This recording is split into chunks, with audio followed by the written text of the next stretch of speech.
Heavy rain leads to flooding and water rescues, and more rain chances are on the way. And we'll tell you what back-to-school item health experts say parents should add to this year's checklist. The 4 states' most watched news starts now. Heavy rain brought dangerous flooding to parts of the 4 states, and more rain is on the way, likely in the days ahead. This is KOAM News at 10. We go straight now to Nick Kelly. This was certainly quite an active stretch, Dow. Ever since the thunderstorms yesterday afternoon and last night through this morning, we were all the more thankful to see quiet skies this time around from 7th and Rangeline. The numbers today starting at 67, topping out at 85. But since midnight, Joplin Regional picked up just over 2 inches of rain, putting us at 33 inches for the year. But that's just Joplin's tale in this interesting weather story, because all this rain that plowed on through this morning left most of us with 2 inches on the average, but heavier pockets in our corner of southeastern Kansas. No wonder it has led to a flood warning for all of Woodson, Wilson, Neosho, Labette, and Montgomery counties until 10:15 tomorrow morning, with some of the local rivers still running a little bit higher than normal as we go through the middle part of next week. And even though we're dry for now, during the overnight, some isolated, widely scattered storms will try to pop up, so we'll have lows dropping back to 70 degrees. Then we will see some more scattered storms tomorrow with highs near 86. This could bring some more minor accumulations, but rain we don't need. We'll look down the road and see how long these rain chances will stick around here in a bit. See you then. Rescue crews from Joplin, Neosho, and Reddings Mill recover a body from Joplin's Shoal Creek. Joplin police say it was a man, but they're not sure how old he was, and they haven't identified him. The call came in around 5:30 this evening when kayakers spotted the body in the creek. Authorities tell us this is an ongoing investigation, and they'll release more information at a later time. Crews in Jasper County rescue an adult and a child who were swept away in the waters of Center Creek near Airport Drive. Not much information is available on this right now. Both the adult and the child were taken away by ambulance, and authorities say they are going to be okay. This is video out of Labette County, Kansas. Labette County fire officials said they had to perform 3 water rescues this morning because of the flooding. Officials urge people to use caution on flooded roads, and as always, remember, turn around, don't drown. The Jasper County Sheriff's Office releases an image of the suspect's vehicle in yesterday's shooting outside Harp's grocery store in Airport Drive. This is the vehicle authorities believe the 2 suspects drove off in after the shooting. They think it's a maroon Honda Pilot or something similar. Around 1:35 yesterday afternoon, authorities responded to a call of shots fired outside Harp's. They located the victims, a 22-year-old Webb City woman and a 33-year-old man from California. At last report, they were both in the hospital with what police called non-life-threatening gunshot wounds. Authorities have not yet found the 2 suspects. It's been 3 years since the disappearance of 31-year-old Sarah Burton. She was last seen in Joplin on July 16, 2018, and was reported missing on July 20th. Since then, authorities have conducted searches across the 4 states on land and in the water. They've come up empty, but the search continues. Anyone with information is asked to call the Joplin Police Department. Prosecutor today filed criminal charges against 3 people in connection with the tourist boat accident that killed 17 people on Table Rock Lake 3 years ago. 3 employees of the Ride the Ducks Branson attraction now face a total of 63 felony charges. They are Captain Kenneth Scott McKee, General Manager Charles Bartzel, and Manager on Duty Curtis Lanham. All 3 face 17 felony counts of first-degree manslaughter, involuntary manslaughter, and McKee faces 12 additional charges. The captain is accused of not exercising his duties by taking the boat out on the lake during a thunderstorm. The others, they're accused of not communicating weather conditions or ceasing operations. Tomorrow is the 40th anniversary of when 2 walkways at the Kansas City HYATT Regency Hotel came crashing down. 114 people were killed. Nathan Vickers talks to a survivor and 2 others who broke the tragic news to the world.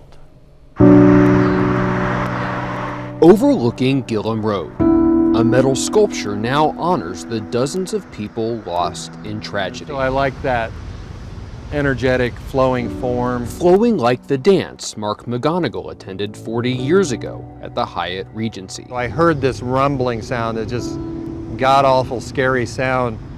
And I remember whipping around and I just see this stuff and people falling and this big cloud of dust coming up. Mark, his brother, and their friends were not on the skywalks when they collapsed, but in the moments that followed, they witnessed hundreds of people trapped, crushed. It was just like devastating shock. He recognized a man he had seen earlier in the evening, a man he knew would not survive. I see him under all this rubble and he is literally being squashed to death, but his hand is sticking out and it's moving around, and so there's broken glass and blood, and I just kind of felt like I just went to him, I knelt down next to him, I grabbed his hand, and I told him, I'm going to pray with you, and I started praying the Our Father. It would take first responders hours to reach many of the people inside. This was Kansas City's version of the sinking of the Titanic. Barney McCoy was the first KCTV5 reporter to arrive at the scene. Appears to be a very, very grim situation. 25 years old at the time. There was nothing that could have prepared myself or anybody else for that matter that night to what had actually taken place at the HYATT Regency. He and photojournalist John Tigert worked to gather crucial information for the public. People have a right to know just how that happened, why it happened, what went wrong. Through his lens, we can only glimpse the trauma of what the city felt in the months that followed. Everybody seemed to know somebody who was there, somebody who was a victim, somebody who was one of the rescue workers who came in to try and do all they could to rescue people and treat them, and ultimately to recover the dead. The only thing I could do in a situation like that is to do my job. Get busy, concentrate on the job at hand, and do my job the best way I can. In cases like that, my work was really my salvation.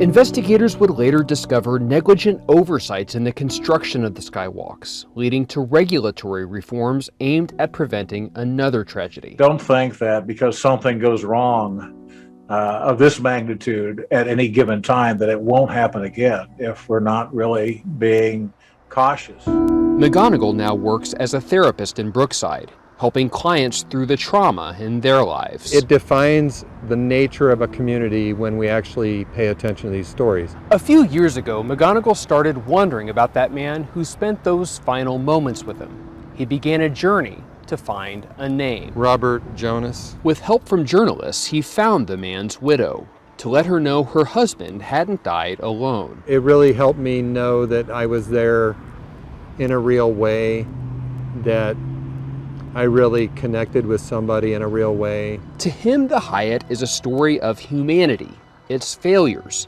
but also the hope we find in each other. You could think of those kind of tragedies as dehumanizing, but the response that you find in yourself in that moment is humanizing.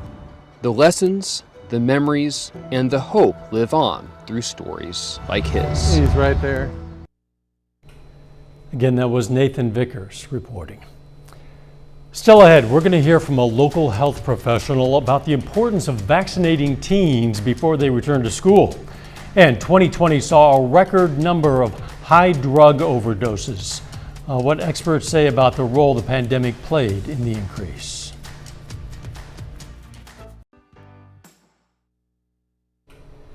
The Crawford County, Kansas Health Department today held a mobile vaccine clinic in Pittsburgh for anyone eligible to receive the COVID-19 vaccine. The clinic brought out local teens and their families who want to be prepared for the upcoming school year. Crawford County Health Director says now is the time to get students vaccinated so they can have full protection by the time school starts in the fall. We don't want kids to have to miss school. Last year, the local school districts did such a wonderful job. They really did. But the more kids we can get vaccinated, the more individuals in the county that we can get vaccinated, the healthier, our residents will be. With an increase in cases locally, the health department stresses the importance of anyone eligible receiving a vaccine. The Newton County, Missouri Health Department is trying incentives to get more of that county's population vaccinated. Starting next week, anyone who gets both doses of the Pfizer or Moderna vaccines will be entered into a drawing. 30 vaccinated residents will each receive a $100 gift card. Drug overdose deaths in the U.S. in 2020 hit the highest number ever recorded. That's according to new data from the CDC. And experts say it's no coincidence the grim record was reached during the pandemic. Mandy Gaither has more. It's a grim milestone. In 2020, more than 93,000 people died from drug overdoses, nearly a 30% increase, hitting the highest number ever recorded by the CDC in a 12-month period. It's just a horrible tragedy, compounding the tragedy of the pandemic. Inappropriate use of opioids was behind most of the overdose deaths, and some experts believe it's no coincidence this record was reached in 2020. We know that the pandemic caused so much stress, trauma, grief, and that contributed to the desperation people feel, the use of drugs, and ultimately to overdose. Dr. Joshua Sharfstein with Johns Hopkins Bloomberg School of Public Health says other factors include the drug supply destabilizing, allowing fentanyl to continue to take over in different parts of the country, and the pandemic made it hard to get drug treatment and services. We know things that work for addiction and overdose, and we need to do more of them. We need to invest in those strategies in order to see the results. Dr. Sharfstein says there also needs to be a focus on minorities, disproportionately affected by both COVID-19 and drug overdoses. Communities of color are being hit very hard with the steepest rise in the number of overdose deaths, and I think that is linked to the pandemic. But Dr. Sharfstein says with pandemic recovery, there's hope. For Health Minute, I'm Mandy Gaither. The CDC data shows overdose death from opioids rose from nearly 51,000 in 2019 to close to 70,000 in 2020. Later, the Joplin Outlaws take on the CLARINDA A's. We'll have the highlights in sports. Plus some more rain. Chances want to stick around. We'll see when we'll dry out and when we'll heat up when we come back. At Ashley Home Store.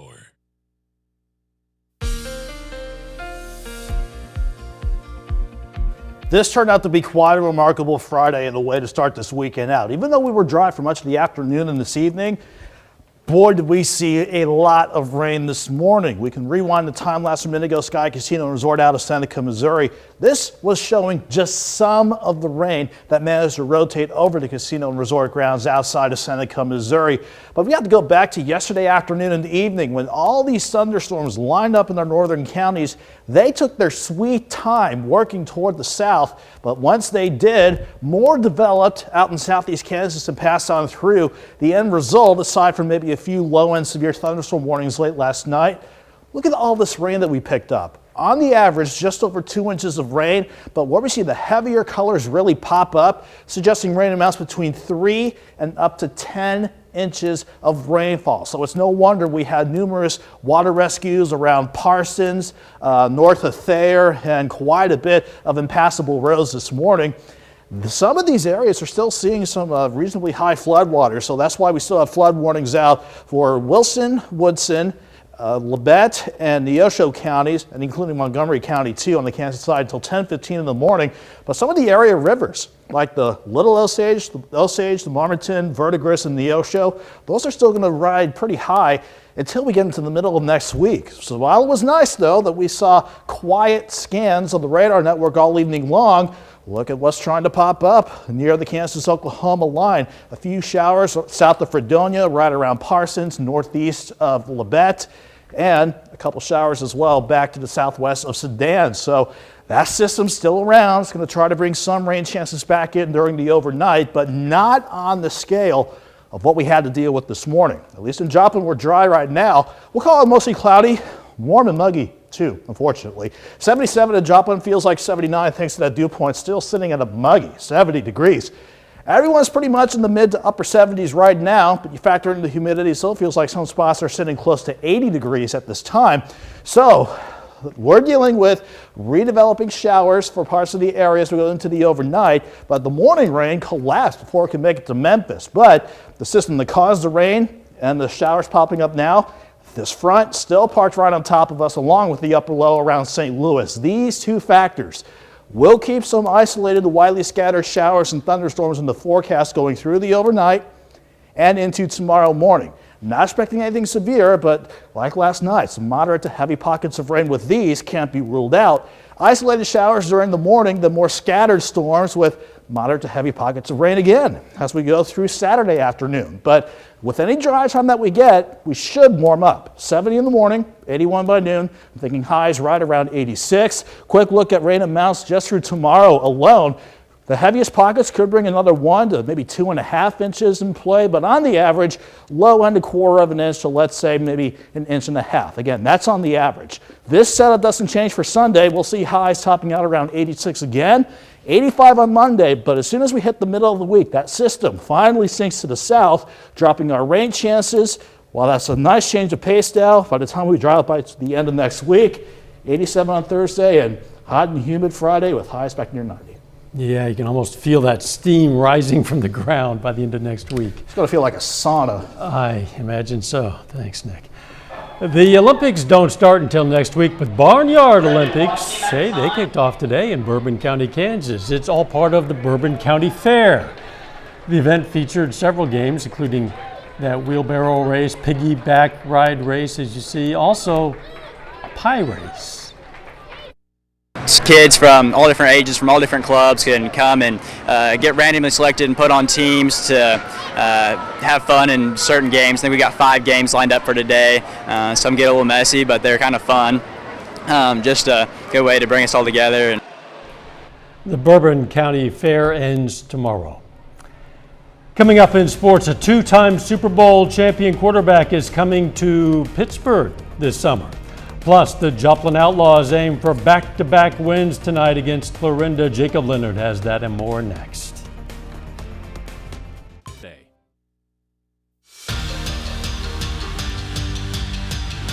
The Joplin Outlaws are at home tonight, hosting the Clarinda A's. The Joplin finally has a little momentum, coming off an 8-0 shutout win over Nevada last night.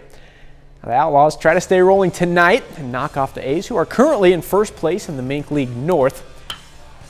On the second, Patrick McGinn gets a hardline drive up first base. Yeah, this is the Outlaws game.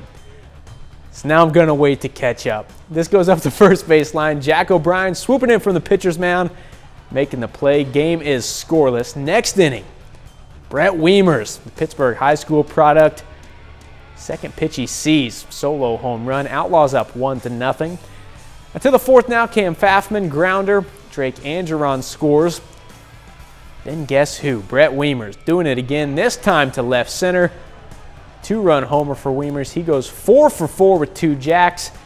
The game got tight late, but the Outlaws get the win in the end, 6-5. Today is day 3 of the Premier Baseball Junior National Championship in the 4-state area. The 2 local teams have made it to the championship bracket, Webb City and the SOMO All-Stars. SOMO on the field at Missouri Southern this afternoon, taking on the perfect timing Red squad. And Josh Waycaser for the Red side pokes it through the left side for the RBI single. Home team down 1. Now they would get out of the inning with a double play. Galena's Brett Sarwinski starts it. Seneca's Lucas Morris turns it. Our local guys would actually go down 6-1 going to the 6th. Then they got back in the game. Titus Atkins here slices it to left. Ground rule double scores 2. SOMO All-Stars get 6 in the inning to take their first lead. In the end, though, perfect timing comes back in extra innings to win it 11-10. As for Webb City, they're at Joe Becker this afternoon, facing the 18 Victus-NATIONal team. In the second, William Hayes up the middle for the base hit. Walker Sweet comes home. At that point, Webb City up 3-1. The 2 outs, bases loaded here for Kaylor Darnell. Gets it to the fence in left center. 3-run double for Darnell. Webb City opens up a big 7-1 lead. In the 5th, Tragan Parker, though, breaking a 7-7 tie with a deep shot. Solo homer. Webb City back on top by 1. Visitors trying to get the tying run across here. Great play at the plate. Runners called out. VICTUS-NATIONAL, though, comes from behind 2 times. They top Webb City 11-8. Well, Peyton Manning is coming to Pittsburgh State. The 2-time Super Bowl champion quarterback will be in Pittsburgh on August 30th. It's part of the school's H. Lee Scott Speaker Series. A series, by the way, that's previously featured Bill Clinton, Mitt Romney, and Condoleezza Rice. Tickets for that go on sale on July 27th, both online and in person at the PSU ticket office. The second half of the season begins tonight for both the Kansas City Royals and St. Louis Cardinals. Both of them are at home to start the second half. The Cards kick off a 3-game series against the Giants tonight. That one's in the bottom of the 8th. Cards trail at 7-2. Tommy Edman has the lone RBI of the night for St. Louis. The Royals open up the second half against the Orioles. They came out swinging today. They win at 9-2. Salvador Perez 2 for 4 with a double and 2 RBIs. That's it for sports. We're back with more news after this. Today. Take time now to honor a local veteran, Private First Class Albert Gepford. The Pittsburgh native served in the U.S. Army. We're proud to salute Private First Class Albert Gepford. He's tonight's four-state hero. NASA says it's managed to turn the Hubble Space Telescope back on after the payload computer failed more than a month ago. The failure suspended science data collection. NASA announced today that it had switched to backup hardware and powered on the backup payload computer. The computer was brought up to normal operations mode. There are still a few more steps, but after those are complete, Hubble will resume normal science operations. NASA has not said what caused the computer to fail. You know, Hubble, that telescope was launched 30 years ago, and it's still producing. It's been that long? Yes, wow. It's been updated, modified a few times since then. It could be up there producing stuff for us for another 10 years. Hope so. And there's something. The weather, rain. Yeah, we're going to watch for some scattered showers overnight and another round of scattered, heavier thunderstorms tomorrow with highs near 86. Final sports now. Big night for Pittsburgh High School product Brett Wiemers for the Outlaws. 4 for 4, 2 homers, 2 singles, 3 RBIs. Thanks for joining us. We'll see you tomorrow. Let's make it a great weekend.